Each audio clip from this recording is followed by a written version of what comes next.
정치는 물리학보다 더 어렵다. 상대성 이론으로 노벨 물리학상을 받은 알베르트 아인슈타인의 말이다. 매일 관심을 가지고 신문의 정치, 경제, 사회면의 뉴스를 찾아서 읽는데도 어느 순간 이해하기 힘든 개념과 용어가 나오면 당혹감을 가질 것이다. 특히 정치면의 선거제도와 관련해서는 이해하기 힘든 용어뿐만 아니라 수학까지 동원해야 하는 지경에 이르면 지레 포기하는 경우가 많다. 그러나 아인슈타인도 어렵다고 생각했으니 기죽지 말자. 조금은 번거롭고 성가실지 모르지만 21대 총선부터 적용되고 있는 새로운 선거제도에 대한 이해를 시도해보자. 생각보다 그렇게 어렵지는 않을 것이다. 우선 선거제도는 크게 다수제와 비례대표제로 구별할 수 있다. 다수제는 선거에 출마한 후보자들 중에서 가장 많은 득표를 한 후보자가 당선되는 제도이다. 우리에게 이 제도는 익숙하다. 어릴 적부터 회장선거, 동호회 회장선거, 동장선거 등 일상의 선거에서 우리는 이러한 선거제도를 이용했고 여전히 사용하고 있다. 이러한 다수제는 단순다수제와 절대다수제로 나뉜다. 단순다수제는 상대다수제라고도 불리는데 선거에서 한 표라도 더 많이 득표하는 후보가 당선되는 제도이다. 우리나라와 미국 의회 선거가 여기에 해당된다. 반면 절대다수제는 과반 이상을 획득해야 당선되는 구조이다. 즉 50% 플러스 한 표 이상의 당선자가 나오도록 기계적으로 설계되어져 있다. 일반적으로 선거에서는 다수의 후보자가 나오기 때문에 1차 투표에서 과반 이상을 획득하기 힘들다. 그래서 1차 선거 후 1에서 2주 후에 1등과 2등의 득표율을 획득한 후보를 대상으로 2차 투표를 실시한다. 프랑스가 대표적인 국가이다. 또 다른 종류의 선거제도는 비례대표제이다. 비례대표제는 득표수에 비례하여 정치적 대표를 실현하는 것이다. 영국을 제외한 서유럽 국가 대부분이 채택하고 있다. 20세기 초에 정치적으로 다수자 지위에 있던 집단들이 소수 집단들의 요구를 수용하고 그들을 기존 정치체제에 편입시키는 일환으로 도입되었다고 한다. 두 선거제도는 장단점이 있지만 가장 큰 차이점은 득표율과 의석률 간의 불일치, 즉 불비례 정도의 차이점이 있다. 다수제는 불비례 정도가 큰 반면 비례제는 그 정도가 작다. 다수제와 가까운 한국의 선거제는 불비례성이 높아 유권자들이 투표한 표가 정당과 후보자의 의석 할당에 반영이 잘 되지 않는다. 한국의 선거제도는 단순다수제와 비례대표제를 혼합한 1인 2표 혼합제 혹은 혼합선거제도를 실시하고 있다.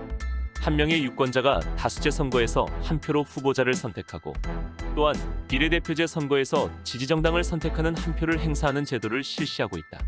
유권자는 혼합형 선거제도의 경우 단순다수 소선거구제로 진행되는 후보자 투표에서 당선 가능성을 고려해 전략적으로 투표할 가능성이 높다.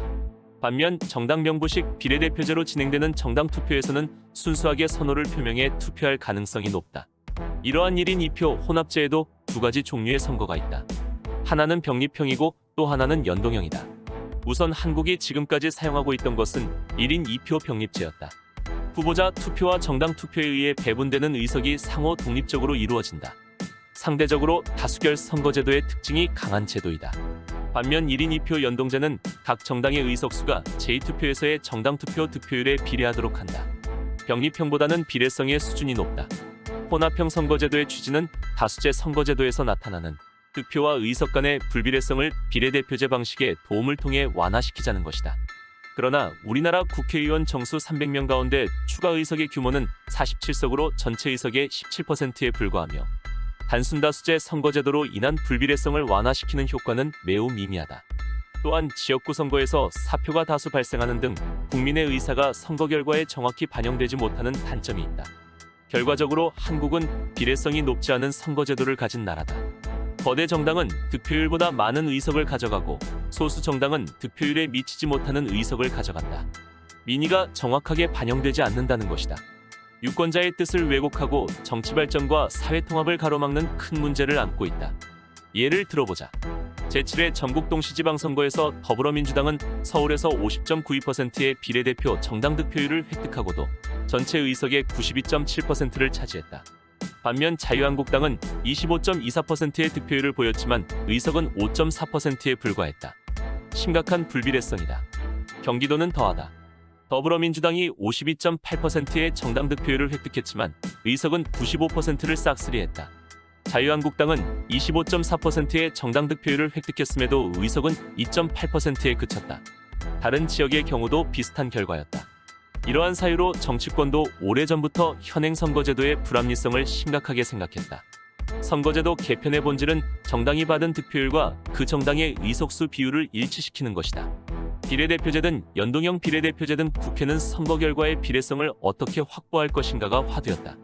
이때부터 독일식 비례제는 우리와 같은 지역구와 비례대표의 혼합식 선거제도이면서도 득표와 의석 점유의 높은 비례성을 보여 큰 관심을 받아왔다.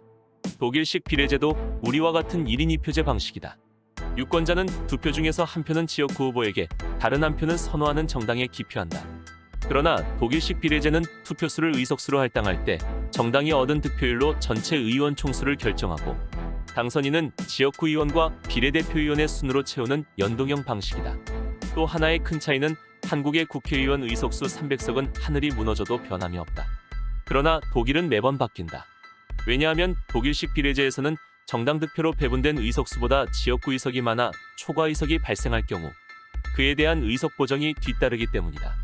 정치학자 아렌트 레이파트의 민주주의 양식에 따르면 총선 결과에서 나타나는 불비례성은 한국이 21.97%로 독일의 2.55%에 비해 현격히 높다. 한국이 그만큼 사표가 되는 표의 비율이 높다는 의미다.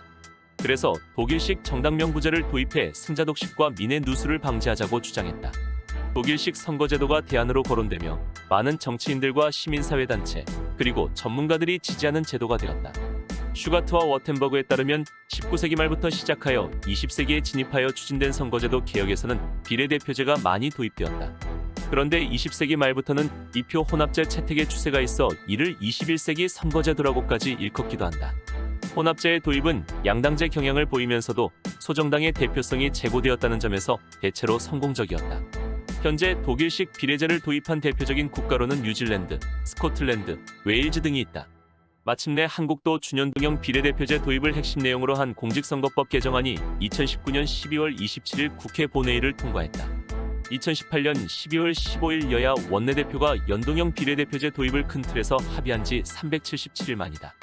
득표율보다 과대 대표되어 온 거대 양당의 몫은 줄이고 과소 대표된 중소정당의 의석은 득표율에 좀 더 근접하게 만들었다는 점에서 개혁성이 뚜렷했다. 1987년 민주화 이후 한국의 의회 정치를 지탱해온 소선거구 단순다수 대표제에 기반한 양당제에도 변화가 불가피할 것으로 보였다. 개정선거법에 따라 2020년 4월 치러진 21대 총선은 지역구 253석, 비례대표 47석, 총 300석으로 유지하되 비례대표 47석 중 30석에만 정당 득표율을 50% 연동시키고 나머지 17석은 현재와 같은 병립형으로 했다. 유권자가 기존처럼 지역구에 한 표, 지지정당에 한 표를 찍는 것은 변함이 없다. 연동형이란 정당 득표율과 지역구 의석수를 연동시켜 비례대표 의석수를 결정하는 방식이다. 정당 득표율이 의석수 배분에 결정적 영향을 준다는 의미이다. 이것은 표심을 온전히 반영하여 불비례성을 보완하기 위해서다. 총의석수는 300석으로 고정해 초과 의석이 없도록 설계했다. 여기서 수학이 등장한다. 득표수를 의석수로 할당하는 과정이 조금 복잡할 수 있지만 찬찬히 살펴보자. 예를 들어 A당이 정당 득표율을 10% 얻었다고 가정해보자. 정당 득표율만큼 의석을 보장한다면 30석이 된다. 이를 편의상 목표 의석이라 하자. A당이 지역구 20곳에서 승리했다면 목표 의석까지 필요한 10석을 비례대표로 채워주는 게 100% 연동형이다. 그러나 여야 합의안은 50%만 채우기로 했다. 100%를 목표로 비례의석을 모두 채워주게 되면 30석으로 이를 충족시키기엔 모자라서 결과적으로 전체 의석이 300명을 넘기는 초과 의석이 발생할 수 있기 때문이다. 준연동형 방식을 따르면 A당은 10석의 절반인 5석을 먼저 배정받게 된다. 연동형 50%를 채워주고 남는 의석은 병립형 17석이다. 다음 A당은 17석의 10%인 2석을 추가로 갖고 온다. 그런 방식으로 A당이 확보하는 최종 의석은 지역구 20석, 연동형 비례대표 5석, 병립형 비례대표 2석을 합친 27석이 된다. 이런 식으로 비례대표를 배정받으려면 정당 득표율 3% 이상은 돼야 한다. 이른바 봉쇄의 조항으로 소수정당이 난립하는 걸 방지하기 위해서다. 새로운 선거제도 시행으로 거대 양당이 과반 의석을 차지하기는 더 힘들어지고 다양한 국민의 목소리가 반영된 다당제 국회의 시대가 열릴 것으로 기대했다. 정당 간 연합이 불가피한 의석 구조가 제도화된다는 뜻이며 승자 독식의 양당 체제에서 벗어나 다양성이 보장된 합의제 민주주의로 가는 첫 발을 뗐다는 평가가 잇따랐다. 그러나 현실은 새로운 선거제도가 왜곡되어서 나타났다. 집권여당과 제1야당이 지역구에 후보를 내지 않는 비례 위성정당을 만들어 유권자를 혼돈에 빠뜨렸다. 21대 총선에서 더불어민주당과 미래통합당의 위성정당인 더불어시민당과 미래한국당이 비례대표 의석을 양분하여 가져갔다. 투표의 비례성을 높이고 작은 정당의 의회 진출을 돕기 위해 도입한 준연동형 비례대표 제도가 되레 거대 정당 쏠림을 심화시킨 것이다.